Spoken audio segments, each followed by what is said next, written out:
வணக்கம் அன்பு நண்பர்களே, இன்றைய ஆயுதெழுத்து நிகழ்ச்சிக்கு உங்கள் அனைவரையும் அன்போடு வரவேற்கிறேன். சந்தோஷ் சிவன் இயக்கத்தில் லிங்குசாமியுடைய திருப்பதி பிரதேச தயாரிப்பில் ஒரு படம் வந்தது. இனம் என்று பெயர். வந்த வேகத்திலேயே திரைப்படம் திரும்பியது. படம் தோல்வியா வெற்றியா என்பது அல்ல பிரச்சனை.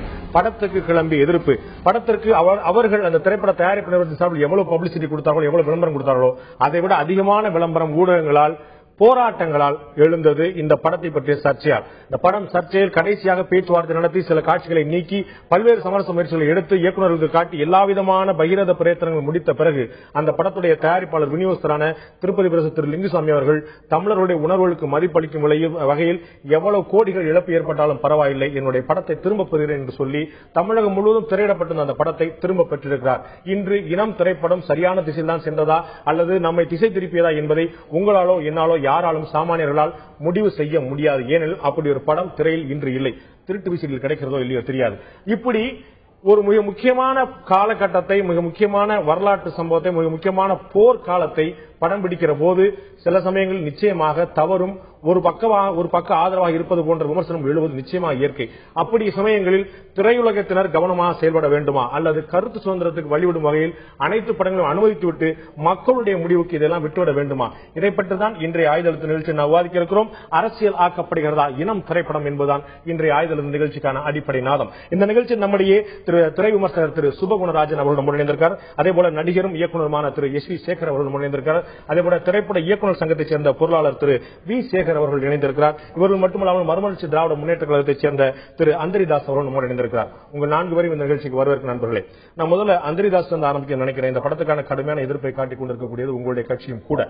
நிறைய இயக்கங்கள் செய்திருந்தால் கூட உங்களுடைய கட்சி தீவிரமாக உங்களுடைய கட்சியுடைய பொதுச் செயலாளர் கடுமையான கண்டனங்களை தெரிவித்திருக்கிறார். எனக்கு அடிப்படையில் சுருக்கமாக தெரிந்து கொள்ள விரும்புவது, திரையுலகத்தைச் சேர்ந்த மற்ற நண்பர்கள் இருப்பதனால அந்த படத்தில் உங்களுக்கு ஆட்சேபகரமாக தோன்றிய விஷயங்கள் என்ன? ஒரு திரைப்படம் என்பது விஞ்ஞான தேவதையின் கையிலே கடத்த இருக்கின்ற தீப்பந்தம். ஆனால் அது எதற்கு பயன்படுகிறது என்பதுதான் $1 மில்லியன் கொஸ்டின். அது தன்னை சுற்றி இருக்கின்ற, சமூகத்தை சுற்றி இருக்கின்ற அந்தகார இருளை ஒழிக்கிறதா அல்லது சமூகத்தையே சுட்டரிக்கிறதா என்பதுதான் கேள்வி. இந்த திரைப்படத்தை பொறுத்தவரை ஏற்கனவே சந்தோஷ் சிவன் எடுத்த இதற்கு முந்தைய திரைப்படம் பயங்கரவாதி என்கிற திரைப்படம் எப்படி விடுதலை புலிகளை கொச்சைப்படுத்தியதோ அதே பாணியிலே விடுதலை போராட்டத்தை கொச்சைப்படுத்துவதோடு இன்றைக்கு அதாவது கொலைகார புத்த பிட்சுகளுக்கு இன்றைக்கு மகுடம் சூட்டுவதைப் போல இருக்கிறது. இதிலே ஆட்சேபகரமான பகுதி என்று சொன்னால், ஒரு முள்ளிவாய்க்கால் என்பது ஒரு அபலை தமிழ் பெண் கற்பழிக்கப்பட்டு அந்த அலங்கோலமான செய்தியை சொல்கின்ற அந்த விதத்திலே ஒரு வக்கர புத்தியோடு அந்த காட்சியை எடுத்திருக்கின்ற அந்த விதம் மாத்திரமல்ல, அந்த தண்ணீர் குளத்திலே அந்த பெண் தன்னை சுத்தப்படுத்திக் கொண்டு வரும் பொழுது அந்த கரையிலே புத்த பிட்சுகளுடைய தலையும் முகமும் மாத்திரம் இருக்கிறது. இன்னொரு காட்சி, அதை சம்பந்தப்பட்ட இன்னொரு காட்சியில் என்ன சொல்கிறார் என்று சொன்னால், அந்த புத்த பிட்சு ஒரு ஓடையிலே வாளியிலே தண்ணீர் எடுப்பதை போலவும் அதனுடைய முகப்பிலே துணியை கட்டி இருக்கின்ற காரணத்தாலே விழுகின்ற அந்த மீன்களை எல்லாம் உயிரோடு மீண்டும் பிடித்து விடுவதை போலவும் அப்படி என்ன சொல்ல வருகிறார்கள் என்று சொன்னால், ஏதோ புத்த பிட்சுகள் இலங்கை தீவிலே இன்றைக்கு ஒரு மனிதாபிமானத்தோடு நடந்து கொள்வதை போலவும் இன்றைக்கு தமிழர்களும் விடுதலை புலிகளுடைய இயக்கமும் தான் இன்றைக்கு தவறான முறையில் செல்வதை போலவும் காட்டியிருக்கிறது. அதுவும் குறிப்பாக சிறுவர்களை எல்லாம் இன்றைக்கு விடுதலை படைகளை சேர்க்கும் என்கின்ற அந்த படத்தை அந்த காட்சியும் புகுத்தி அதிலே அவர்கள் வக்கர புத்தியோடு செயல்படுகிறார்கள் என்பதை மாத்திரமல்ல, பாடசாலையிலே கூட இருக்கின்ற கரும்பலகையிலே இருக்கின்ற பாடத்திட்டத்தை எல்லாம் அழித்துவிட்டு அவர்கள் விடுதலை புலிகளுடைய அந்த காணொலி காட்சியை வழங்கியிருக்கிறார்கள் என்று தவறுதான விடுதலை போராட்டத்தை பற்றி தவறான செய்திகள் சொல்லியிருக்கிறார்கள். இதற்கு முன்பு கூட ஒரு திரைப்படம் வந்தது, மெட்ராஸ் கஃபே என்கின்ற ஒரு திரைப்படம் வந்தது. ஆரம்பிக்கும் பொழுது துப்பாக்கி முறையில் தான் அந்த காட்சியை ஆரம்பிக்கிறார்கள். அப்படி என்று சொன்னால், துப்பாக்கி எடுப்பதற்கு உண்டான 48 76 வரை 76ஆம் ஆண்டு வரை காந்திய ரீதியான போராட்டத்தை செல்வா எடுத்துக் கொண்டு வந்தாரே, அதனுடைய நியாயத்தை தராமல் துப்பாக்கி எடுத்த அந்த கதை மாத்திரம் தான் சொல்கிறார்களே, அதனுடைய நியாயத்தை மறுக்கிறார்கள் என்கின்ற அந்த வகையில் ஒரு படத்தை ஆரம்பிக்க வேண்டும் என்ற உரிமை அந்த படைப்பாளிடம் இருக்கிறதா அல்லது மறுமலர்ச்சி திராவிட முன்னேற்ற கழகத்தில் இருக்கிறதா என்ற ஒரு கேள்வி இருக்க, என்ன 2.5 மணி நேர படத்தில் 2 நிமிட காட்சிகள் மட்டும்தான் படத்துடைய கருவையை தீர்மானிக்கிறதா என்ற கேள்வியில் இருக்க, தொடர்ந்து உங்கள்கிட்ட வர நான் திரு வி சேகரத்தை கேட்க விரும்புறேன். நீங்க இந்த இயக்குநர் சங்கத்துடைய பொருளாளர் இருக்கிறீங்க, நீங்க இந்த படத்தை பார்த்திருக்கிறீங்க. இந்த படத்தை பார்த்த பிறகு தமிழ் உணர்வுகளுடைய மதிப்பளிக்கும் வகையில் ஏற்கனவே அவர்கள் குறிப்பிட்ட காட்சிகள் 5 காட்சிகள் நீக்கப்பட்டது. அதன் பிறகும் இன்று படம் வாபஸ் பெறப்பட்டிருக்கு, திரும்ப பெறப்பட்டிருக்கிறது. இப்போது உங்களுடைய மனநிலை என்ன? அந்த படம் அந்த காட்சியில் நீக்கப்பட்ட பிறகு சரியான நியாயம் கற்பிக்கப்பட்டிருந்ததா அல்லது நீக்கப்பட்டிருக்கவே கூடாதா, வாபஸ் பெற்றிருக்க கூடாது? ஒரு படிப்பு சுதந்திரம்ன்றது ரொம்ப ரொம்ப முக்கியம். ஒரு துறை, சினிமா துறை, அது ஒரு சென்சார் இருக்கு. எந்த ஒரு படிப்பையும் சென்சார் பார்த்து அப்புறம் ரிலீஸ் பண்றாங்க. அது முதல் போட்டு வேற படம் பண்றாங்க. அப்படி இருக்கும்போது படைப்பு சுதந்திரமும் அதுல பொருளாதார இன்வெஸ்ட்மெண்ட் இருக்கிறதுனால அது ஒன்ஸ் ரிலீஸ் ஆனா முடிஞ்ச வரைக்கும் அதுக்கு தடைகள் இல்லாம இருந்தாதான் அந்த சினிமா ஒழுங்கா போகும். பட் அதே நேரத்தில் படைப்பு சுதந்திரன்ற பேர்ல ஒரு இனத்தையோ மொழியோ இல்ல ஒரு மனித நேயத்துக்கு விரோதமான செயலியோ ஒரு சினிமாவோ ஒரு கருத்தோ வைக்கப்பட்டால் ஒரு மனிதநேயவாதி என்ற முறையில் ஒரு இனம் மொழிக்காக போராடுகிற என்ற முறையில் நான் இல்லை, யார் எதிர்த்தாலும் நான் அதை வரவேற்பேன். இந்த இனப்படம் எடுக்கப்பட்டவர்களுக்கு அந்த தமிழ் இனத்தினுடைய மேல ஒரு பெரிய பாசத்தோடு எடுக்கப்பட்டதா தெரியல. ஒரு இனத்தை பற்றியும் ஒரு மொழி பற்றியும் ஒரு படமா எடுக்கும் பொழுது அந்த இனத்தை பற்றியும் மொழியை பற்றியும் ஒரு அக்கறை உள்ளவர்கள் எடுக்கணும். ஒரு வியாபார ரீதியாக எடுத்தா என்ன இருக்கும்? அவங்களுக்கு ஒரு ஒரு ஒரு விளம்பரம் வேணுன்றதுக்காக கண்டபடி எடுத்துக்கிட்டு அதை அந்த இனத்தையும் மொழியை பிரிச்சுப்படுத்தக்கூடாது. அதாவது ஒரு சாவு வீட்டில் கிண்டல் அடிக்கிற மாதிரி இருக்கும். சாவு வீட்டில் நீ அழ வேணாம், கிண்டல் அடிக்காம இருக்கலாம் இல்லையா? அது எனக்கு அந்த படத்தில் ஒரு இன்வால்மெண்ட் வரல. இது வியாபார நோக்கோடு எடுக்கப்பட்ட படம் தோணுது, ஒரு விளம்பரத்துக்காக எடுக்கப்பட்ட படம் தோணுது. இரண்டாவது, 40,000 பொதுமக்கள் இறந்துட்டாங்கன்னு எண்டுல சொல்றாங்க. அதுல 40,000 பொதுமக்கள் மட்டுமா இறந்திருக்காங்க? அதுல போராளிகளோ போர் வீரர்களோ பல கோயில்களோ எவ்வளோ இடிக்கப்பட்டிருக்கிறது. அவங்க என்னன்னா தனக்கு சாதகமான ஒரு விஷயத்தை மட்டும் அந்த படத்தில் சொல்லியிருக்கிறாங்க. இனத்தை இழிவுபடுத்துவது என்பது நிச்சயமாக எந்த இனமாக இருந்தாலும் ஏற்றுக்கொள்ள முடியாது. அதே சமயம் விமர்சன பார்வை இருக்கலாமா கூடாதா என்ற கேள்வி விழுந்திருக்கிறது. நான் திரு எஸ் வி சேகர் கேட்கிறோம். நீங்களும் திரையுலகத்தில் இருக்கக்கூடியது, உங்களுடைய சகோதரர் திரு சேகர் அவர்கள் தன்னுடைய கடுமையான பார்வை வைக்கிறார். இளவு வீட்டில் நீ அழ வேண்டியது அவசியம் இல்லை, குறைந்தபட்சம் கேலி செய்யாமலாவது இரு அப்படிங்கிறது ஒரு ஆழமான வார்த்தைகள். நீங்க எப்படி பாக்குறீங்க தடை என்ற பிரச்சனை? இளவு வீட்டில் அவர் சொன்னதுக்கு நான் ஒரு சின்ன ஒரு விஷயம் சொல்றேன். ஒரு கணவன் மனைவிக்குள்ள ரொம்ப சரியான ரிலேஷன்ஷிப்பே இல்லை. என்ன ஆயிடுச்சு, திடீர்னு அந்த கணவன் இறந்து போயிட்டான். அந்த உடனே ஒய்ஃப் நல்ல வேலை போயிட்டான் அப்படின்னு நினைச்சிட்டு உறவுக்காரங்கெல்லாம் வர சொன்னாங்க. வர சொல்லி இந்த பாடியை எடுத்துட்டு வெளியில போகும்போது அதனுடைய தலை அந்த கதவுல இடிச்சிருச்சு. இடிச்ச உடனே எழுந்து உட்காந்துட்டான். எழுந்து உட்கார்ந்த உடனே ஐயோ புழைச்சிட்டான் உன்னுடைய தாலி பாக்கியம் அப்படின்னு எல்லாரும் சொன்னாங்க. அப்புறம் ஒரு 5-6 வருஷம் மறுபடியும் அந்த பெண் அந்த கணவனுடைய வாழ்ந்து இறந்த போது மறுபடியும் இறந்துட்டான்னு உறுதிப்படுத்திட்டு எல்லாருக்கும் சொன்னாங்க. எல்லாரும் மறுபடியும் பாடி எடுக்கும்போது அவ கத்தினால பார்த்து கதவுல தலையடிச்சிட்டு போகுது அப்படின்னு. அதாவது இது ஒவ்வொருத்தருடைய பார்க்கக்கூடிய பார்வை. ஆனால் நம்ம இந்த படம் இருக்க இன்னும் 2 நாள் விட்டுருந்தா இந்த படத்தை அதுவே தியேட்டர் விட்டு எடுத்திருப்பாங்க. முதல் நாள் 10 பேரோ 15 பேரோ இருந்தாங்க, அடுத்த நாள் 20 பேரும் தான் இருந்திருக்காங்க. இதை மிகப்பெரிய பிரச்சனையாக ஆக்கி, இது தமிழ்நாட்டினுடைய பிரச்சனை இன்னைக்கு இல்ல, இந்த ஒரு சினிமா. அது சினிமாங்கிறது நாம காசு கொடுத்து போறோம், பிடிச்சா பார்க்க போறோம், பிடிக்கலன்னா வெளில வந்துட்டு போறாங்க, அவ்வளவுதான். அதை தாண்டி இதுல பெரிய அரசியல் தலைவர்கள்லாம் கருத்து சொல்லும் போது என்ன ஆயிடுது, அது சினிமா மட்டுமே ஒன்று புறக்கணிக்கப்படுவதன் மூலம் மட்டுமே அதை திருப்பி அது மாதிரி எடுக்காத இருப்பாங்க. இது விளம்பரம் ஆயிடுது, மிகப்பெரிய விளம்பரம். இப்ப பாத்தீங்கன்னா திருட்டி டிவிடி அப்படி விற்குது இந்த படம்.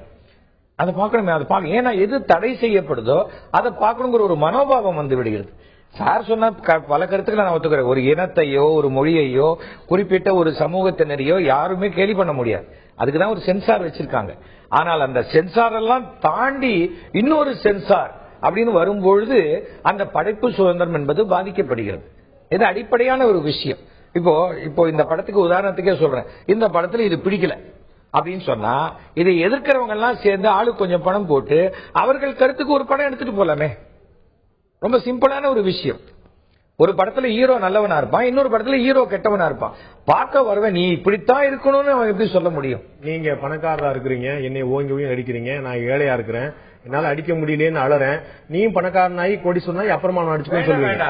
நீங்க தான் 1,00,000 பேர் இருக்கீங்களே, ஆளுக்கு 1 ரூபா போட்டாலே போடுவேன் பணக்காரனை எல்லாம்.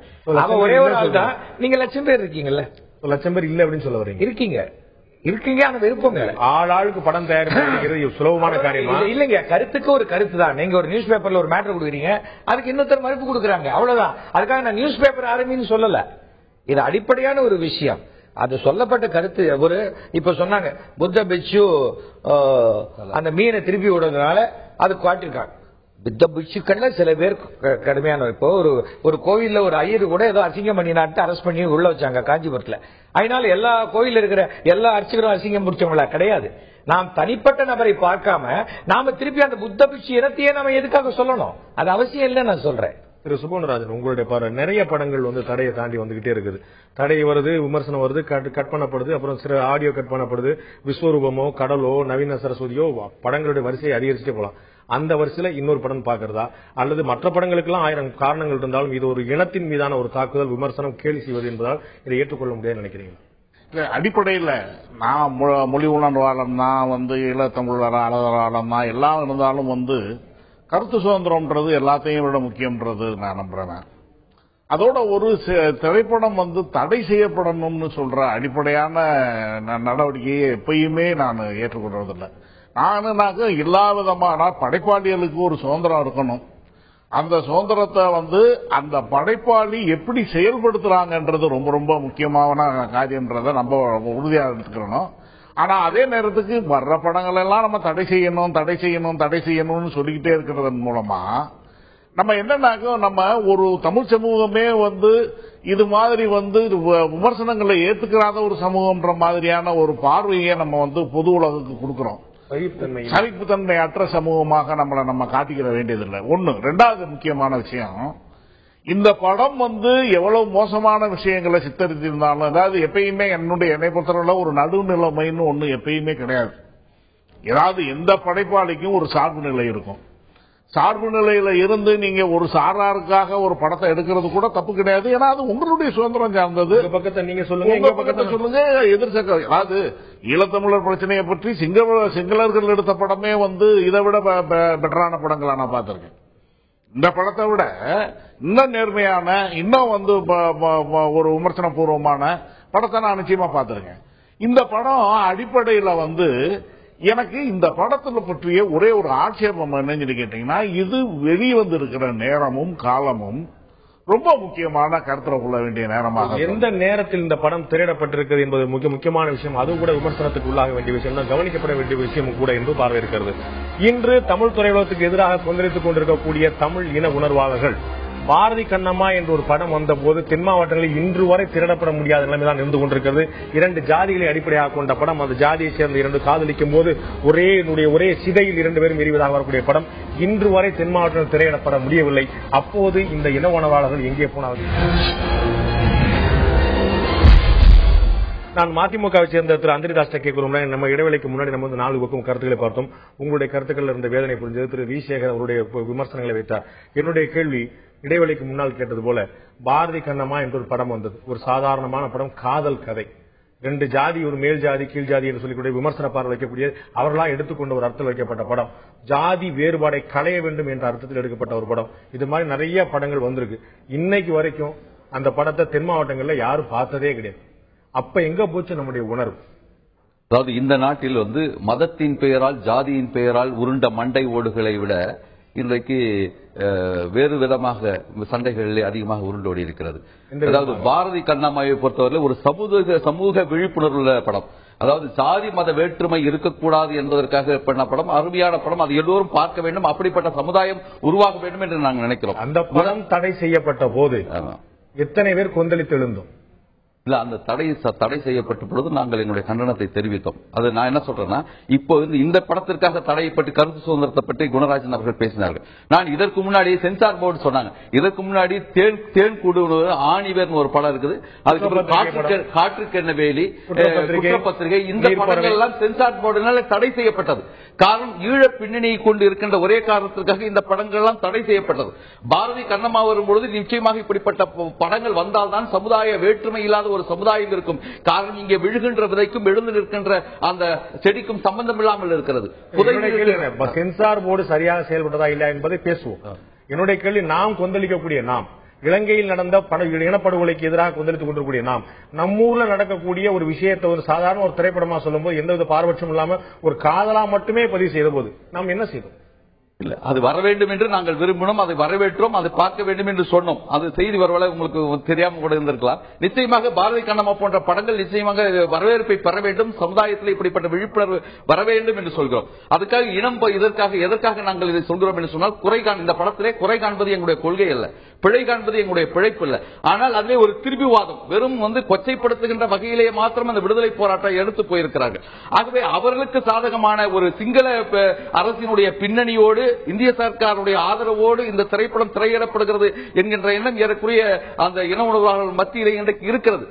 அந்த அடிப்படையிலே தான் இந்த திரைப்படத்தை நாங்கள் பார்க்கிறோம். ஆகவே எல்லாமே ஏதோ மெட்ராஸ் காப்பியின் திரைப்படம் பார்த்தீங்கன்னா சென்னையிலே ராஜீவ்காந்தியுடைய கொலை வழக்கு நடந்ததை போல ஒரு அந்த சதி திட்டம் இங்கே தீட்டப்பட்டதை போலவும், விடுதலை போராட்டத்திலே சகோதரர்கள் எல்லாம் இவர்கள் சாகடித்ததை போலவும், அதற்காக ஒரு வெளிநாட்டு சக்திகளுக்காக இவர்கள் அம்பாக எழுதுவது போலவும் இன்றைக்கு காட்டிக் கொண்டிருக்கின்ற ஒரு திரும்பிவாதம் கொச்சைப்படுத்துகின்ற விதத்தை தான். அதாவது புத்த பிட்சுகளுடைய ஏவலின் காரணமாகத்தான் 2170 இந்து கோயில்கள் அங்கே இடிக்கப்பட்டன, ரோமன் கத்தோலிக்க கோயில்கள் இடிக்கப்பட்டன. பசுஞ்சோலை செஞ்சோலையிலே 66 சிறுவர் இழந்த பொழுது போப்பாண்டவர் கூட தன்னுடைய கண்டனத்தை தெரிவித்திருக்கிறார். இன்றைக்கு இஸ்லாமியருடைய பல தர்காக்கள் இடிக்கப்படுகின்றன.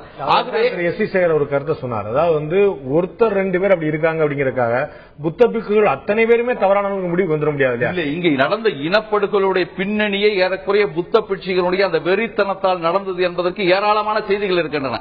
இப்பொழுது கூட இந்த திரைப்படத்தில் நீங்க 25/2/2013 ஹியூமன் ரைட்ஸ் வாட்ச் ஒரு ஆவணப்படம் வந்தது. அதில் 140 பக்க ஆவணப்படம். அதில் என்ன சொல்லியிருக்காங்க, 75 பெண்கள் பாலியல் பலாத்காரம் செய்யப்பட்டு வன்புணர்ச்சிக்கு ஆளான பொழுது அந்த 75 பெண்களும் நேரடியாக தன்னுடைய வாக்குமூலத்தை பதிவு செய்திருக்கிறார்கள். இந்த நூற்றாண்டுடைய மிகப்பெரிய சோகம் ஈழ சோகம். ஆனால் அதை திருப்புவாதம் செய்கின்ற வகையில் அங்கொன்றும் இங்கொன்றுமாக இருக்கின்ற சில தவறுகளை இன்றைக்கு பூதாகரமாக காட்டிக்கொண்டு 1.5 லட்சம் பேர் இன்றைக்கு கருவறுத்த காராகிரகத்தில் அடைத்த ஒரு இனத்தையே பூண்டோடு அழித்த அவருடைய உரிமைகளை எல்லாம் நசுக்கிய ஒரு இனவாதம், பேரினவாதம், இந்திரா காந்தியால் ஏற்றுக்கொள்ளப்பட்ட பேரினவாதம், பண்டித நேரு அவர்களால் what is happening in Sri Lanka is nothing but genocide என்று ஏற்றுக்கொள்ளப்பட்ட ஒரு இனவாதம் இன்றைக்கு ஒரு முன்னொரு இனத்தால், தேசிய இனத்தால் கருவறுக்கப்படுகிறது. அந்த போராட்ட வரலாற்றை 48 இருந்து எடுத்து சொன்ன ஒரு காந்தி ரீதியை எடுத்துக்கொண்ட போராட்டம். மாற்று கருத்துக்கள் கொண்ட படங்கள் தமிழ் துறையில் வரவே கூடாது என்று சொன்னால் அவர்களுக்கு நமக்கு என்ன வித்தியாசம்? இல்ல, மாற்று கருத்துக்கள் உள்ளது என்பதற்காக ஒரு இன பிரச்சனையை திரும்புவாதம் செய்கின்ற அதை கொச்சைப்படுத்துகின்ற வகையில் இருக்கக்கூடாது. மாற்று கருத்து கண்டிப்பாக வரவேற்கப்பட வேண்டும். அது எந்த காலகட்டத்தில், உதாரணத்துக்கு இலங்கையில சிங்களவர்களுக்கும் தமிழர்களுக்கும் எனக்கு தனி நாடு வேணும்னு ஒரு ஆரம்ப கட்ட போராட்டம் நடக்குது, அதுல ஒரு அரசியல் சிக்கல் வருது அப்படின்னும் போது பட்டிமன்றம் மாதிரி அதை நடத்திக்கிட்டு உட்காரலாம்.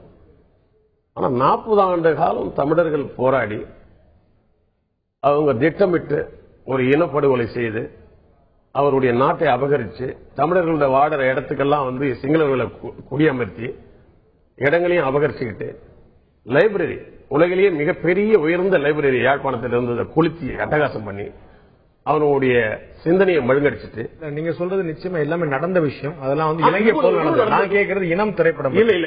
இந்த இவ்வளவு தூரம் நடந்த ஒரு விஷயத்த அதாவது ஒரு கட்டத்தில் ஒரு இனமே அழிஞ்சு போன ஒரு நேரத்தில் எடுக்கப்படுற படத்துல கருத்து சுதந்திரம் என்பதை விட அந்த பாதிப்புக்கு உண்டான மனிதநேயம் தேவை. அதான் எனக்கு தேவை. இப்ப எடுக்கப்படுற எந்த படம் வந்தாலும், தமிழை எடுத்தாலும் சரி, அவர் தமிழ் மொழி அல்லாதவர்கள் எடுத்தாலும் சரி, என்ன வேணும்னா இன்றைய சூழ்நிலையில் ஒரு மிகப்பெரிய ஹிட்லருக்கு அடுத்தபடியாக மிகப்பெரிய ஒரு அநியாயம் நடந்த ஒரு நாட்டில் நடக்கிற ஒரு நிகழ்ச்சியை தொடர்றவங்க சரிதாவுடைய கண்ணீரும் வசனமும் அதை நிரூபிக்கவில்லையா, அதை சொல்லவில்லையா? இல்ல, அந்த படத்தில் நாமளும் ஒரு கதை வசனம் எழுதுற இயக்குனர் சொல்லப்பட்டவர்களுக்கு இந்த இனம் மொழி மீது ஒரு சிறு அக்கறை இருந்தா கூட அந்த இனமா கூட இருக்கணும்னு அவசியம் இல்லை. படத்தை எடுத்தவர் ஒரு மலையாளி, அவர் தமிழ் இனத்தை சேர்ந்தவர் அல்ல, தமிழ் மொழியை சேர்ந்தவர் இல்ல. அதுக்காக தமிழ் இனத்தை சேர்ந்தவர் தான் அந்த படத்தை எடுக்கணும்னு அவசியம் இல்ல. ஒரு திரைப்படம் மனிதநேய அடிப்படையில் கூட எடுக்கலாம். ஒரு கலைப்படைப்பாளர் நீங்க இருந்து கொண்டு நீங்க இப்படி சொல்லலாமா அப்படிங்கிற ஒரு கேள்வி. கலைப்படைப்பாளி திரையுலகத்துக்கு திரையுலகத்தை அறிமுகப்படுத்தி அந்த தொழில்நுட்பத்தை அறிமுகப்படுத்தி எல்லிஸ் டங்கன் தமிழ் நல்ல வெளியே போய் சொல்லி சொன்னோமா? நான் சொல்ல வர்றது இந்த கால, அதாவது பாதிப்புன்னு வரும்பொழுது ஒரு இன மொழிக்கு அப்பாற்பட்டு ஒரு மனிதன் இல்லை, அது தாண்டி மனிதநேயமா சிந்திக்கலாம். இதை தாண்டி ஒரு இன மொழியை விட்டுட்டு எல்லாம் மனிதநேயமா சிந்திக்கணும்னு அவசியம் கிடையாது. நான் இன வெறியா பேசல, மொழி வெறியா பேசல. நம்முடைய இனத்துடைய தலைவர் என்று சொல்லப்படுற பெரியாரை பற்றி சீமானுடைய விமர்சனம் உங்களுக்கு தெரியுமா? என்ன சொல்றாரு? அவர் எங்களுடைய தலைவர்களை தமிழருடைய தலைவராக ஒருபோதும் ஏற்றுக்கொள்ள முடியாது என்று சீமான் சொன்னார். உங்களுக்கு உடன்பாடு தானா? மாற்று மொழியக்காரர் என்பதற்காக அந்த விமர்சனம் வைக்கப்பட்டது பெரியார் மீது. பெரியாரை நீங்கள் தமிழக தலைவர் என்று சொல்லுவீங்களா, கன்னடர் என்று சொல்லுவீங்களா? அவர் வந்து ஒரு சமூக தலைவர், மிகப்பெரிய சமூக தலைவர். என்னுடைய கேள்வி இனத்துக்கான தலைவர். இது சம்பந்தமா ஒரே ஒரு செய்தி. மாற்று மொழியை சேர்ந்தவராக இருந்தாலும் கூட நம் மொழி மீது, இனம் மீது தமிழர்களை வாழ்விப்பதற்காக அவர் எடுத்த முயற்சிகள் எல்லாம் நீங்கள் இல்லை என்று சொல்ல போகிறீர்களா? சொல்வது என்னன்னா, தமிழ் சார்ந்த, தமிழ் இனம் சார்ந்த ஒரு தலைவர் இல்லைன்னு சொல்லிருக்கலாம் மொழி. அதனாலதான் அந்தரிதாஸ் அந்த கேள்வி வைக்காம நான் உங்கள்கிட்ட வைக்கிறேன். அவர் வந்து ஒரு இயக்கத்தை சார்ந்த, ஒரு அரசியல் கட்சியை சார்ந்த, நீங்க ஒரு படைப்பாளியாக இருந்து கொண்டு நீங்கள் வந்து ஒரு மலையாளி இந்த படத்தை எடுத்தார் என்று சொல்வதுதான் என்னுடைய கேள்விக்கான எனக்கு என்னன்னா, அதனுடைய உணர்வு வந்து ஒரு படம் எடுக்கும் பொழுது கொஞ்சமாவது அந்த உணர்வு இருந்ததுன்னா அதுல கண்ணீர் வந்துடும். எடுக்கிறவனுக்கு வந்து இன்வால்வ்மெண்ட் இருந்தாதான் அந்த படத்துல ரிஃப்ளெக்ட் ஆகும். நான் ஒரு குடும்ப படம் எடுத்தேன், அதுல நான் எனக்கு அந்த குடும்பத்தில் ஒரு இன்வால்வ்மெண்ட் இல்லைன்னா அந்த ரிசல்ட் கிடைக்காது. சிவாஜி சார் ஒரு நடிக்கிறாரு, அவர் இன்வால்வ்மெண்ட் இல்லைன்னா அந்த ஆக்டிங்ல வந்து இது ஒண்ணு கிடைக்காது. காந்தி படத்தை எடுத்தவர் தமிழர் தான், காந்தியாக நடித்தவர் இந்தியர் தான் இல்லையா? ஆமா ஆமா சொல்றேன். காந்தி படத்தை எடுத்தவர் வெளிநாட்டுக்காரர், காந்தி படத்தில் காந்தியாக நடித்தவர் அவருக்கு அந்த இன உணர்வு இல்லாமல் தான் வந்துச்சு. அவர்கள் வெள்ளக்காரனை காந்தி படத்துல வெள்ளக்காரனை காந்தியா நடிக்க வச்சு, ஒரு வெள்ளக்காரனை காந்தியா நடிக்க வச்சு இந்த இந்திய இனத்தை அசிங்கப்படுத்த சொல்ல போறோமா? காந்தி படத்துல அவரை கொச்சைப்படுத்துற மாதிரி எந்த விமர்சனமும் அதுல எழவில்லை. அதான் சொல்றேன், அது கொச்சைப்படுத்தா சொல்ல. என்னுடைய கேள்வி படத்துக்கு பத்தி அல்ல, ஒரு மலையாளி அந்த படத்தை எடுத்தா அப்படிங்கும் போது நீங்க சொன்ன கருத்துக்கு பேராசிரியர் அன்பழகன் அவர்கள் பல வருடத்துக்கு முன்னாடி ஒன்றை சொல்லியிருக்கிறார். இந்த தமிழ்நாட்டிலே பிறந்தவர்கள் மாத்திரம் தமிழர்கள் அல்ல, வேறு இடத்திலே, வேறு மாநிலத்திலே பிறந்திருந்தாலும் கூட இந்த மண்ணின் வாசனையோடு, தமிழ் உணர்வோடு இருக்கின்ற எல்லாருமே இன்றைக்கு தமிழர்கள் தான். ஆக அந்த வகையிலே மலையாள மண்ணிலே இருந்து தமிழ் இனத்தை கொஞ்சம் கொஞ்சம் ஓரளவுக்கு பெருமைப்படுத்துகின்ற அளவுக்கு திரைப்படம் எடுத்திருந்தால் நாங்கள் நிச்சயமாக வரவேற்போம். அந்த மண்ணிலே இருந்து இந்த மண்ணை கொச்சைப்படுத்துவதற்கு அவர்கள் யார்? இதே சந்தோஷ் சிவன் தமிழ் திரையுலகத்தில் ஏராளமான படங்கள் எடுத்து ஒளிப்பதால் தேசிய விருதெல்லாம் வாங்கும் போது நம்முடைய மண் நம்முடைய படம் என்று சொல்லப்பட்டது, ஒரு மலையாளியுடைய படம் என்று சொல்லப்பட்டது. இதுக்கு முன்னாடி வந்த படத்தில் கூட கொச்சைப்படுத்துகின்றவைகளை தான், விடுதலை போராட்டத்தை கொச்சைப்படுத்துகின்றவைகளை தான் அந்த திரைப்படம் எடுக்கப்பட்டது. தொடர்ந்து தவறான ஒரு படங்களை எடுக்கும் பொழுது நமக்கு அந்த எண்ணம் தள்ளப்படுது. இப்ப காந்தி படம் எடுத்த இயக்குனரோ நடிச்சவரோ பாத்தீங்கன்னா மனிதநேய அடிப்படையில அந்த படத்தை எடுத்திருக்கிறார். நாம் அந்த மாதிரி மற்ற மொழிக்காரர்கள் கூட தமிழர் இனத்தை பத்தியான படம் எடுக்கலாம், மனிதநேய அடிப்படையில் எடுத்தா பரவாயில்ல. திரு சேகர் சொன்னதை எஸ் வி சேகர்ட்ட கேட்கிறோம். அவர் சொன்ன ஒரு பாயிண்ட் பாருங்க, காந்தி படத்தை எடுத்த பத்தி நம்ம பேசினாலும் கூட அந்த காந்தி படம் 1947 முன்னாடி வந்திருந்தா அந்த படம் திரையிட அனுமதிக்கப்பட்டிருக்குமா? அதாவதுங்க, இப்போ இதோட அடிப்படையான விஷயமே இந்த ஜீரோ டாலரன்ஸ். எந்த விமர்சனமே யாரும் எங்களுக்கு எதிராக செய்யக்கூடாது. எந்த விமர்சனம் பண்ணா நீங்க டாலரன்ஸா இருப்பீங்க, அதுதான் தெரியவே இல்லை இப்ப யாருக்குமே. இப்போ பம்பாய் திரைப்படம் வந்தது. பம்பாய் திரைப்படத்துல கூட இந்துக்களுக்கும் முஸ்லீம்களுக்கும் ஏற்பட்ட சண்டையை வச்சுதான் எடுத்தாங்க. ஆனா அதுல என்ன ஆகும், ஒரு முஸ்லீம் சிறுவனுக்கு இந்துவாக வேடம் போட்டு ஒரு இந்த ஃபேமிலி காப்பாத்துவாங்க, அதே போல அங்க இருக்கிற ஃபேமிலி இந்த பசங்களை காப்பாத்துவாங்க. அப்ப அதுவும் நடந்திருக்கு. அதனால என்ன சொல்ல வரோம், இதுல அடிப்படையாகவே நாம வந்து ஒரு இந்த இனம் படத்துக்கு இவ்வளவு பெரிய எதிர்ப்பை காட்டியிருக்க வேண்டியதில்லை. அதுவே 2 நாள்ல போயிருக்கோம். இந்த வெள்ளிக்கிழமையோட போயிருக்க வேண்டிய படம் நாளைக்கு போயிருக்கோம். ஆனா அதுக்கு மிகப்பெரிய ஒரு முக்கியத்துவத்தை கொடுத்து அது அவ்வளவு பெரிய விஷயமாக ஆக்கியிருக்க வேண்டியது இல்லைங்கிறது. ஏன்னா இது இல்ல, என்னுடைய கருத்தை நான் சொல்லிடுறேன். இப்ப இவர் சொன்னார், இவர் குடும்ப படம் எடுத்தாரு, அது வேறு விஷயம். ஆனால் ஒரு படைப்பாளி, நான் ஒரு படம் பார்க்கிறேன், இப்ப நான் அந்த சீட்ல உட்கார்ந்தா இந்த கேள்வி கேட்பேன் நான் நினைச்சேன்னு வச்சுக்கோங்க. வாழ் வந்து லண்டன்ல ஏழும் போது இந்த விஷயம் யாருக்கும் தெரியாது, அப்படியே அமுக்கமா விட்டுரும் சொல்லி இந்திய அரசு நினைச்சா சரியா விடுவோமா? யாருக்கும் தெரியுதோ தெரியலையோ அது நம்முடைய உடைமை, நம் நாட்டுக்கு சேர வேண்டிய பெருமை. ஒரு படத்தை எதுக்கு எதுக்கிறீங்க, பெருவாரியான இடத்துக்கு போய் சேர்ந்துடக்கூடாது தானே. இப்ப நான் இவர் காதல ரகசியமா ஒரு விஷயத்த சொல்றேன், அதுக்காக போராட்டம் பண்ணிடுவீங்களா? அது மாதிரி போயிருக்க வேண்டிய படம். அப்படி சந்தோஷம் யாருக்காக ரகசியமா சொன்னா யாரும் கவலைப்பட்டு மாட்டாங்க. படமே ஆயிடுச்சு. தியேட்டர்ல அந்த 10 பேர் கூட பார்க்காத ஒரு படத்துக்கு ஏன் இவ்வளவு குதிக்கிறீங்கன்னா எதிர்ப்பு என்பது எதுக்கு? அவ்வளவுதான் சினிமா சார். அந்த சினிமாவே அந்த படமே ஃபெயிலியர் ஆயிடுச்சு, யாருக்கும் போய் சேரல. சேராத ஒரு விஷயத்துக்கு நாம இவ்வளவு பெரிய பிரச்சனை பண்ண வேண்டிய அவசியம் இல்லை. முக்கியமான நான் முதல்ல சொன்னது செய்தியிலிருந்தே திரும்ப தொடங்க நினைக்கிறேன். அது இந்த காலகட்டம் ரொம்ப முக்கியமானது. இனம் முதல்ல இல்ல, எலெக்ஷன் 2வது விஷயம் சார். எலெக்ஷன் உண்மையாவே எனக்கு எலெக்ஷன் வந்து இங்க ஒண்ணுமே இதனால எந்த தேர்தல் அரசியல் எந்த வழியிலையும் பெருசா நடந்துட போறதில்லை. ஆனா இனம்னு ஒரு பேர் வச்சு ஒரு படத்தை வந்து நீங்க வந்து இந்த காலத்துல இந்த நேரம் வந்து ஒரு அமெரிக்க தீர்மானம் ஒண்ணு ஐநாவில் நிகழ்ந்திருக்கு. அதுல ஜெனீவாவில் நடந்த இதுல வந்து இந்திய அரசு வந்து ரொம்ப இதுவரைக்கும் 2 முறை வந்து ஆதரித்த அதே தீர்மானத்தை எதிர்த்து இந்த தடவை எதிர்க்கல. அதாவது நாங்க வந்து அப்சன்டேஷன் அது எதிர்க்கிறதை போன்ற ஒரு நடவடிக்கையில நாங்க ஓட்டர்களை கலந்துக்கலன்னு சொல்லிட்டு இது பண்ணிருக்காங்க. இன்றைக்கு வந்து ஒரு முக்கியமான ஒரு ஆங்கில நாளேட்டினுடைய மத்திய நடுச்செய்தி என்னன்னு கட்டுரை, தமிழ்நாட்டில் சும்மா இந்த 2 தடவையும் வந்து அனாவசியமா இந்திய அரசை வந்து இவங்க பிளாக்மெயில் பண்ணி எதிர்த்து ஓட்டு போட வச்சுட்டாங்க. இங்க இருக்கிற திராவிட கட்சிகள், குறிப்பா திமுக மாதிரி கட்சி என்ன இதுல இந்த தீர்மானத்துல இப்ப நடுநிலைமை எடுத்ததுனால வந்து தமிழ்நாடு என்ன கொந்தளிச்சிருச்சா? யாருமே இதை ஒரு பொலிட்டிக்கல் இஷ்யூவா எடுத்துக்கிற மாட்டாங்க. இது வந்து நிச்சயமாக வந்து தமிழர்களுடைய இஷ்யூ இல்ல அப்படின்னு எழுதுற நான் வந்து ஒரு மீடியாக்குள்ளேயே இந்த வாய்ஸ் இருக்கிறத நம்ம கவுண்டர் பண்ண முடியல, நம்மளால எதிர்த்து. அதுக்கு அதாவது அது மாதிரியான ஒரு பிரபல நாளேடு வந்து தொடர்ந்து வந்து ராஜபக்சேக்கு ஆதரவாகவும் ராஜபக்சேனுடைய நிலப்பாடை வந்து நியாயப்படுத்தியும் ராஜபக்சேவுக்காக அடிவரடியும் நீங்க வந்து கருத்து வந்துருது ஆதரிப்பீங்க, பத்திரிகை ஆதரிக்க மாட்டீங்களா? திரைப்படத்தில் ஆதரிப்பேன்றது இந்த படத்தினுடைய எனக்கு ஒரு சின்ன பிரச்சனை என்னன்னு கேட்டீங்கன்னா, இனம்னு டைட்டில் வச்சது மட்டும் இல்ல, அதுல மாப்ன்ற வார்த்தையை பயன்படுத்திருக்காங்க. மாப்ன்ற வார்த்தை அவர் வந்து அந்த சப்டைட்டில் எதிர் பண்ணும்போது எதுக்காக அந்த மாப்ன்ற சொல் பயன்படுத்தி இருக்காங்கன்னு சொல்லி தெரியல. மாப்னா கும்பல்னு அர்த்தம். நீங்க இனம் பற்றின்னு ஒரு படம் எடுத்துட்டு மாப்ன்ற சொல்ல எதுக்காக அதுல பயன்படுத்துறீங்க? மாபுங்கிறது இனத்தையும் குறிக்குது, பல வார்த்தைகள். மாபு வந்து நிச்சயமாக அப்படி கிடையாது. மாபுன்றது வந்து ஒரு தரக்குறைவான, அதாவது ஒரு கும்பல் அப்படிதான் பயன்படுத்தப்படுது.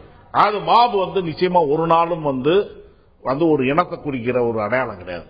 நீங்க இனம்னு பேர் வைக்கும் பொழுதே உங்களுக்கு பொறுப்பு கூடுதுன்னு நான் சொல்றேன். நிச்சயமாக உங்களுக்கு பொறுப்பு கூடுது. நீங்க இங்க ஒரு தமிழினம் ஒண்ணு இருக்குது, தமிழினத்தை வந்து தொடர்ந்து வந்து அது தன்னுடைய பிரச்சனைகளை சந்திச்சுக்கிட்டு இருக்கு. 2வது தமிழ்நாட்டு தமிழனுக்கு இருக்கிற ஒரு மாபெரும் பிரச்சனை என்னன்னு கேட்டீங்கன்னா, ஒரே நேரத்தில் தமிழர் விஷயமும் பேசணும், இந்திய தேசியத்துக்குள்ள இருந்தும் அதை பேசணும். நம்மளுக்கு இருக்கிற பெரிய கன்ஸ்ட்ரெயின்ட் என்ன? நம்ம ஒரு இந்திய தேசியத்துக்குள்ள இருக்கிற தேசிய மனிதர்கள், ஆனா இன்னொரு தேசியத்தை பற்றி பேசுறோம். ரொம்ப முக்கியமான செய்தி என்னன்னு கேட்டீங்கன்னா, இந்திய நாட்டுக்குள்ளேயே மல்டி நேஷனாலிட்டியா, அதாவது பல்தேசிய இனமா இருக்கிற ஒரே இனம் வந்து தமிழினம் மட்டும்தான். தமிழனுக்கு மட்டும்தான் ஒரு இந்தியாவை தவிர்த்த நாடுகளும் இந்த உலகத்தில் இருக்கு. நம்மளை விட்டுட்டாங்க காஷ்மீரிகளுக்கு மட்டும்தான். காஷ்மீரிகளுக்கு தான் பாகிஸ்தான் இருக்குது, ஆப்கானிஸ்தான் இருக்கு. பெரிய சப்ஜெக்ட் நிறைய பேசலாம். நிறைய இனங்களுக்கு அது போல இருக்குது அப்படிங்கிற ஒரு பார்வையா இருக்குது. ஏன் இந்த நேரத்தில் வெளியிடப்பட்டது? இந்த வெளியிடப்பட்ட நேரம் ஒரு மிக முக்கியமான பிரச்சனை. கருத்து சுதந்திரம் இவர்களுக்கு வந்து எழுத்து உலகத்துக்கு மட்டும்தான் உண்டு. அதே போல ஜெனீவாவில் தீர்மானத்தில் இந்தியா நடுநிலை வந்து இதற்கு முன்னால் 2 தீர்மானங்கள் இந்தியா தீர்மானத்தை ஆதரித்து இலங்கை அரசுக்கு எதிராக வாக்களித்த இந்தியா இந்த முறை இலங்கை அரசுக்கு சாதகமாக செயல்படுவது போல அந்த தீர்மானத்திற்கு நடுநிலை வைத்த போது தமிழ் இனம் கொந்தளித்ததா? ஏன் கொந்தளிக்கவில்லை? திரைப்படத்துக்கு மட்டும் ஏன் கொந்தளிக்கிறது? நான் திரு அந்திரிதாஸ் கேட்க விரும்புறேன். சார் சொன்னாங்க உங்களுக்கு கூட அதுல கருத்து இருந்ததுனால திரும்ப உங்கள்கிட்ட வரேன். நமக்கு வந்து சந்தோஷ் சிவனை மலையாளியா பாக்குறோம். ஓகே, மலையாளி தான் அவர் பிறப்புல. அந்த படத்தை வாங்கி வெளியிடக்கூடிய லிங்குசாமி தமிழர் அல்லவா? அவர் வந்து ஒரு தடவைக்கு 100 தடவை நியாயம் சொன்னாரு. அந்த படத்தை பார்த்துட்டு அந்த படத்துல பெரிய அளவு தப்பு இல்லைன்னு சொல்லி ஆர்கே செல்வமணி சொன்னாரு. நீங்க சொன்ன அவருடைய படம் தான் குற்றப்பத்திரிகை தான் என்ன பாடுபட்டுச்சு, இன்னொரு தரப்பு சொல்லக்கூடிய படம். அவரே இதுக்கு சான்றிதழ் கொடுத்தாரு. இப்ப விக்ரமன் கொடுத்தாரு. லிங்குசாமி தமிழர் இல்லையா? ஆர்கே செல்வமணி தமிழர் இல்லையா? இவங்க தமிழர் இல்லையா? நம்மளும் நீங்களும் அவர் சொல்றாரு இவங்களும் படம் பார்த்திருக்காங்க. ஒரு மாற்று கருத்து வரக்கூடிய இயல்பு தானே. அவங்க ஆர்கே செல்வமணி பார்த்துட்டு இதே போல படத்தால கடுமையா பாதிக்கப்பட்டவர் இந்த கருத்தை முன்வைக்கும் போது நீங்க அதுக்கு மரியாதை கொடுக்க கூடாது. அதாவது திரைப்படத்தை யார் இயக்குகிறார்கள், யார் தயாரிக்கிறார்கள் என்பதில் இந்த பிரச்சனை. அதாவது உங்களுடைய தலைவருடைய அறிக்கையில முதல் வரியில கேரளத்தை சேர்ந்த சந்தோஷ் சிவன் அப்படின்னு சொல்றாரு. யார் தயாரிக்கிறார் என்பது பிரச்சனை இல்லைன்னா அந்த வார்த்தைக்கு அவசியமே இல்லை. அதை சொல்லிட்டு இன்னொன்னையும் சொல்லிக்கிறாரு. தகழி, செம்மின், வடக்கு தேக்கல, நாயர் ஷாப்பு, துலாபாரம் என்கின்ற அந்த படங்கள் எல்லாம் விரும்பி பார்ப்பேன் என்பதையும் சொல்லியிருக்கிறார். ஆகவே இந்த பின்னணியை நீங்க தயவுசெய்து என்னன்னு பார்க்கணும்னா, இன்றைக்கு கேரளத்தை சார்ந்த மிகப்பெரிய அதிகாரிகள் பிரைம் மினிஸ்டர் ஆபீஸ்ல இருக்கின்ற அலுவலகத்தில் இருக்கின்ற மிகப்பெரிய அதிகாரிகள் தான் இன்னைக்கு ஃபாரின் பாலிசி என்கின்ற அயலுறவு கொள்கையிலே ஈழத்தமிழர் பிரச்சனையிலே தவறுதலாக வழிநடத்தீர்கள் என்கின்ற குற்றச்சாட்டு நீண்ட காலமாக இருந்து வருகிறது. சிவசங்கர், ஆர் கே நாராயணன், அதே போலவே முல்லை பெரியார் பிரச்சனையிலேயே இதே போன்ற ஒரு திரைப்படம் 999 என்கின்ற ஒரு திரைப்படத்தை வைத்துக் கொண்டு ஒரு காலத்துல நாம ஐஏஎஸ் அதிகாரிகள், தமிழக ஐஏஎஸ் அதிகாரிகள் நாடு முழுக்க கோலச்சினால் என்ற பெருமை நமக்கு இப்ப வரைக்கும் உண்டு. அப்துல் கலாம் ஒரு தமிழராக இருந்து செயல்படுகிறார். சதாசிவம் தலைமை நீதிபதி, இந்திய உச்சநீதிமன்றத்துறை தலைமை நீதிபதி சதா தமிழராக செயல்படுறார். இதெல்லாம் பார்க்க முடியுமா? நம்ம எல்லாத்துக்கும் இனமும் மொழியும் கற்பச்சிட்டே போனோம், எங்க போய் முடியும்? நம்ம இது இந்தியர் அப்படிங்கிற ஒரு பேச்சுக்கே இடம் இல்லையா? இங்க இல்ல, தொடர்ந்து அவர்கள் எடுக்கின்ற படம் நீங்க சொன்ன 999 முல்லை பெரியார் எவ்வளவு பெரிய பிரச்சனை, அது எவ்வளவு பெரிய தாக்கத்தை ஏற்படுதுன்னு சொல்லி ரொம்ப பூதாகரமாக காட்டினார்கள். ஒரு 5 மாவட்டங்கள் தமிழக அரசு தடை செய்தது. நாங்கள் அந்த தடைக்கு காரணமாக இருந்தவர் நாங்கள் தான். நாங்க போய் அங்க தகராறு செய்தது, ஆர்ப்பாட்டம் போராட்டம் செய்த காரணத்தினால் தான் தமிழக அரசு தடை செய்தது. உங்களுடைய ஆர்ப்பாட்டமோ கோரிக்கையோ அரசுக்கிடம் இருக்க வேண்டுமா, அல்லது திரைப்படங்களை நோக்கி இருக்கணுமா, திரையரங்களை நோக்கி இருக்க வேண்டும்? அரசுகளை நோக்கி இருக்க வேண்டும். ஒரு கவனத்தை ஈர்க்க வேண்டும் என்று சொன்னால் எந்த இடத்துல ஆர்ப்பாட்டம் செய்யணும் அந்த இடத்துல செய்துதான் தீர வேண்டும்.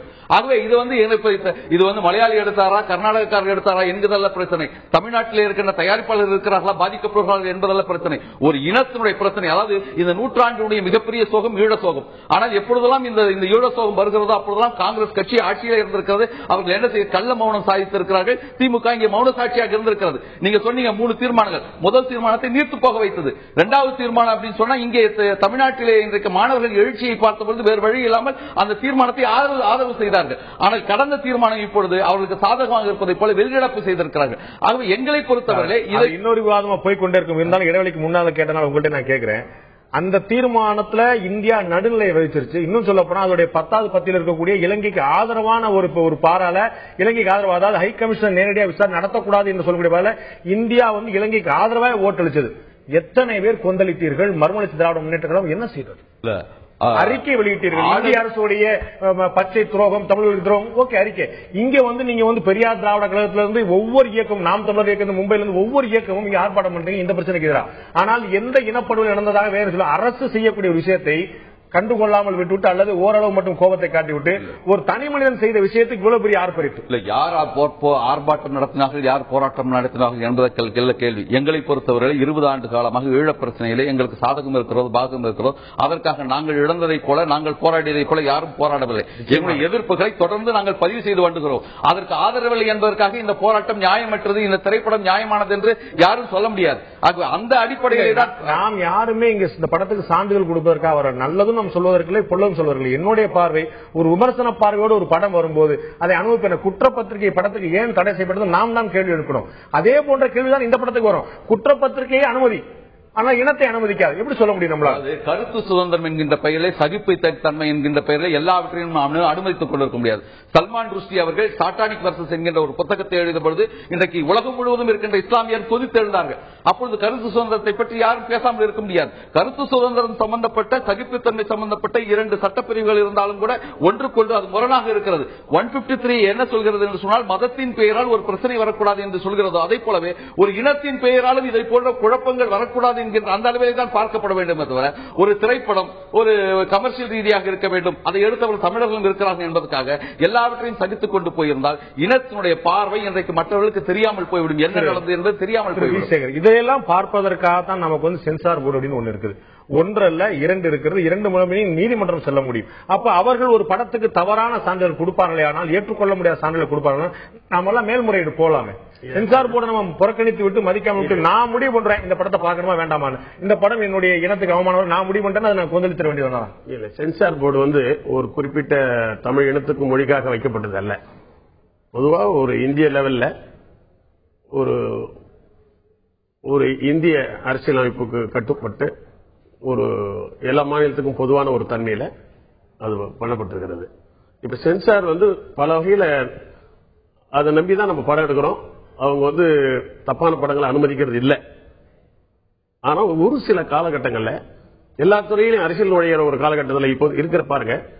இன்னைக்கு ஒரு இப்ப அமெரிக்கா ஐநாவில் மனித உரிமை மீறல் குற்றச்சாட்டு வைக்கும் பொழுது அங்கு தமிழர்கள் ஒரு தனிநாடு வேணும்ன்றதையோ தமிழர்கள் அழிக்கப்பட்டதுன்றதையோ ஒரு முன்னிலையா படுத்தாம அங்கு ஒரு மனித மீறல் நடந்திருக்குது, ஒரு ராஜபக்ச குற்றம் பண்ணிக்கிறார்ன்றது மட்டும்தான் மிகைப்படுத்துறாங்களே ஒழிய அவங்க தமிழர்களுக்கு தனிநாடு வேணும் அதுதான் தீர்வுன்றத இன்சிஸ்ட் பண்ண மாட்டாங்க. அது ஏதோ ஒரு தமிழ் இனத்துக்கும் சிங்களவருக்கும் இனத்துக்கும் நடந்த ஒரு போராட்டமா அவங்க காட்டாம திசை திருப்புறாங்க. இந்த நேரத்தில் ஒரு நம்ம இந்திய அரசாங்கம் கூட ஒரு பக்கம் பாத்தீங்கன்னா அது சிங்களவர்களோட நட்பு வேணும் அப்படின்றதுக்காக ஒரு தமிழ் இனத்தினுடைய தனிநாடு வேணும், ஒரு இனம் தனியா வாழணும்னு ஆசைப்படுறத இரண்டாம் பட்சமா நினைக்கிறாங்க. அப்படி இருக்கும்போது ஒரு தமிழர்களாகிய நாம தான் அதை போராடி ஆகணும். நிச்சயம் அரசியல் நிலைப்பாடு. நான் சேகத்தை கேட்கிறேன், நீங்க சொன்னீங்க இந்த மாதிரி கருத்து சுதந்திரம் அனுமதிக்குன்னு சொல்லிட்டு இந்துக்களுக்கு எதிராக பெண் குயின் நிறுவனம் ஒரு புத்தகத்தை வெளியிட்டு இருந்தது. இந்தியாவில் எங்கேயும் வெளியிட முடியாம பண்ணியாச்சு. அவர் சொன்ன போல சாத்தானிக் வருஷம் சாதானுடைய வேதனை போட்டு அந்த புத்தகம் தடை பண்ண முடிஞ்சு, டேம் ட்ரிபிள் தடை பண்ணப்பட்டது, டாவின்சி கோட் தடை பண்ணப்பட்டது. நம்ம இதுல இன்னோசன்ஸ் ஆஃப் முஸ்லீம் சொல்லி எதிர்ப்பு செய்யப்பட்டது. உணர்வுகளை வெளிப்படுத்துவது இந்துக்களாகவோ முஸ்லீம்களாவோ கிறிஸ்தவர்களாக இருந்தால் ஓகே, அதை உணர்வை வெளிப்படுத்தணும் யாரும் பேச மாட்டீங்க. தமிழனுக்கு எதிராக அப்படின்னா மட்டும் கருத்து சுதந்திரம் வந்துருமா? இல்ல பொதுவான ஒரு விஷயமே சென்சார் போர்டை பத்தி பேசும்போது, இப்ப நான் ரீஜனல் சென்சார் போர்டு சேர்மனாக இருந்த பொழுது ஒயிட் ஸ்வான் ஒரு படம் வந்தது. அந்த ஒயிட் ஸ்வான்ல என்ன கதை என்றால், அந்த மதுரால இருக்கக்கூடிய விடோக்கள் அதுல ஒரு லேடி லவ் பண்ணி அவங்களை கல்யாணம் பண்ணிக்கிறாங்கிற மாதிரி வந்தது. அதை அப்செக்ட் பண்ணி அந்த படத்தை நிறுத்திட்டாங்க. சென்சார் கொடுக்க கூடாது, இது ரொம்ப இந்துக்களுக்கு எதிராக, இஸ்லாமியர்களுக்கு எதிராக இருந்தா, கிறிஸ்துவர்களுக்கு எதிராக இருந்தா அந்த படத்தை தடை பண்ண சொல்லி நான் சொல்லி முடிச்சிடறேன். ஆனால் அந்த படத்தை நான் ரீஜனல் சென்சார் போர்டு சேர்மனா பார்த்துட்டு அந்த மதுராங்கிற அந்த ரயில்வே ஸ்டேஷன் அந்த ஷாட் ஒரே ஒரு ஷாட் 3 அடி ஷாட் மட்டும் ரிமூவ் பண்ணிட்டு அந்த படத்தை தியேட்டர்ல ஸ்கிரீன் பண்ண அலோவ் பண்ணோம். இது எதற்காக சொல்லப்படுகிறது என்றால், நாம நம்ம எந்த நோக்கம் கரெக்டா இருக்கு சென்சார் போர்ட்ல பார்த்திருப்பாங்க கண்டிப்பாக. அந்த ஃபுல்லா அதுலயும் டிஃபரெண்ட் பீப்புள் இருக்காங்க, லாயர் இருக்காங்க, வேலை செய்யறவங்க இருக்காங்க, அப்புறம் குடும்ப தலைவி இருக்காங்க, எல்லாருமே இருக்காங்க. அதனால சென்சாரையும் தாண்டி இப்போ இன்னொரு சென்சார்ங்கிறது இப்ப அதிகமாகி கொண்டு வருது காலகட்டத்தில். டிடேன்னு ஒரு படம் வந்து, இந்த டிடேல எதுக்காக சொல்றேன்னா, அந்த டிடேல பிரைம் மினிஸ்டர் அந்த பாகிஸ்தான்ல இருக்கக்கூடிய தாவூத் இப்ராஹிம் ஷூட் பண்ணணுங்கிறதுக்காக ஒரு ப்ராஜெக்ட் அந்த படம். அந்த தாவூத் இப்ராஹிம் பத்தி எப்படி பிடிச்சிட்டு வரலாங்கிறதுக்காக பேசுறதுக்கு போகும்போது பிரைம் மினிஸ்டர் இமீடியட்டா கார்ல கிளம்புவார். ஐயோ ரொம்ப முக்கியமான விஷயமாச்சு, எங்க கிளம்புறான்னு கேட்கும் போது மேடம் கூப்பிட்டாங்க, ரொம்ப அவசரமா போயிட்டு இருக்காரு அப்படிமாங்க. இத தமிழ்நாட்டில் வேற எந்த தலைவரையாவது வைத்து இந்த மாதிரி ஒரு காட்சி வந்தா இந்த படத்தை மிகப்பெரிய கலாட்டா பண்ணிருப்பாங்க. இது எதற்காக நான் சொல்றேன், ஒரு சராசரியா சொல்லக்கூடிய விஷயத்துக்கு கூட ஒரு உள் உணர்வு கற்பிக்க வேண்டிய அவசியம். நான் விடுதலை புலிகளுக்காக டிராமா போட்டு பணம் கலெக்ட் பண்ணி கொடுத்திருக்கேன். நான் கிட்டத்தட்ட 5 லட்சம் ரூபாய் பணம் மதுரையில கலெக்ட் பண்ணி கிட்டுக்கிட்டே கொடுத்திருக்கேன். எதுக்காக இதை சொல்றேன்னா இதை புரிஞ்சுக்கணும். திரு சுகுணராஜன் கேட்க விரும்புறேன். இதற்கு முன்னால் அவர் சொன்னது ஒரு படம் விமர்சிக்க பார்வை வரலாம். இதுக்கு முன்னாடி நம்ம மும்பை வந்துச்சு, ரோஜா வந்துச்சு, துப்பாக்கி வந்துச்சு, விஸ்வரூபம் வந்துச்சு, அதில் புரிந்து கொள்ளப்பட்டது அவரோட ஆட்சேபனைக்குரிய காட்சிகள் வந்து அது நீக்கப்பட்டது, முடிஞ்சு போச்சு. ஆனா டாவின்சி கூட நம்ம அனுமதிக்கல. அதே மாதிரி இன்னோசன்ஸ் ஆஃப் முஸ்லிம்ஸ் எல்லாருமே எதிர்த்தாங்க. அது படமா யூடியூப்ல வந்தா கூட எல்லாருமே எதிர்த்தாங்க. சோ ஒரு படம் என்பது, ஒரு விமர்சனம் என்பது, ஒரு பார்வை என்பது, ஒரு காட்சிப்படுத்தல் என்பது ஒரு விமர்சன பார்வையா இருந்தால் பரவாயில்ல. ஆனா கேலி செய்யும் விதமா, அவமதிக்கும் விதமா தான் எப்படி எடுத்து முடியும்? இந்த ரெண்டுக்குமான வித்தியாசத்தை எப்படி புரிஞ்சு கொள்ள முடியும்? அடிப்படை ரொம்ப ரொம்ப நீங்களே கரெக்டான ஒரு பொசிஷனை சொல்லிட்டீங்க. அதாவது ஒரு அவமதிப்பு தான் இங்க தவிர்க்கப்பட வேண்டிய விஷயம். என்னன்னா அவமதிப்பு, அதாவது ஒரு ரிலீஜியஸ் சென்டிமெண்ட, ஒரு மத உணர்வையோ இல்லாட்டி இன உணர்வையோ கொச்சைப்படுத்துறதும் அவமதிப்பு பண்றதுன்றது கருத்துரிமைன்ற பேரால செய்ய முடியாது. ஏன்னா அந்த புள்ளிய தீர்மானிக்கிறதுன்றது நிச்சயமாக அந்த படைப்பு தான் அதை தீர்மானிக்கும். நம்ம சில நேரங்களில் டான்சி கோட் மாதிரி இல்லாட்டி யூடியூப்ல நிறுத்தப்பட்ட இதை பற்றிய ப்ராஃபிட் பற்றிய இதெல்லாம் அது தடை செய்யப்பட வேண்டியதான். அது ஒரு கொச்சையான விஷயம். என்ன, அது தடைன்றது மட்டும் இல்ல, அது ஒரு கலையாவே நம்ம அதெல்லாம் ஏத்துக்கிற முடியாது ஒரு கட்டத்துக்கு மேல. ஆனா அதெல்லாம் இருக்க தொடர்ந்து ஒரு சாஃப்ட் டார்கெட்டாக சினிமாவை வச்சுட்டு, அதாவது உங்களால என்னென்னலாம் எதிர்க்க முடியாதோ அதெல்லாத்தையும் விட்டுட்டு சினிமாவை ரொம்ப எளிமையா தடை பண்ணணும், அதை நிறுத்திடணும், அதை மூடிடணும், விரட்டிடணும், தியேட்டரை விட்டு விரட்டிடணும், இது மாதிரியான அரசியல் நடவடிக்கைகள் தொடர்ந்து நம்ம செஞ்சிட்டு இருக்கிற நடவடிக்கைகள்னால தமிழர்களுடைய உண்மையாவே நம்மளுடைய முதல்ல சொன்னது போல நம்ம ஒரு அதாவது ஒரு சகிப்பின்மையான ஆட்கள்ன்றதாகவும் இன்னொன்னு வந்து ஒரு பெரிய மெச்சூரான ஒரு சிந்தனைகள் வந்து ஒரு சாஃப்ட் டார்கெட்டா இருக்கிறனால இந்த மாதிரி நிலைமை அப்படிங்கிற உங்களுடைய குற்றச்சாட்டு உங்களுடைய பார்வையா இருக்குது. இந்நிலையில் மக்களிடம் கருத்து கேட்டிருந்தோம். இனம் திரைப்படம் தடை செய்வது எதிர்க்கப்படுவதற்கான காரணம் என்ன என்று மக்களிடம் கேட்டிருந்தோம். மக்கள் குறுஞ்செய்தி வாயிலாக அவர்கள் அளித்த பதில் என்ன, அவருடைய கருத்து என்ன, இப்போது பார்க்கலாம்.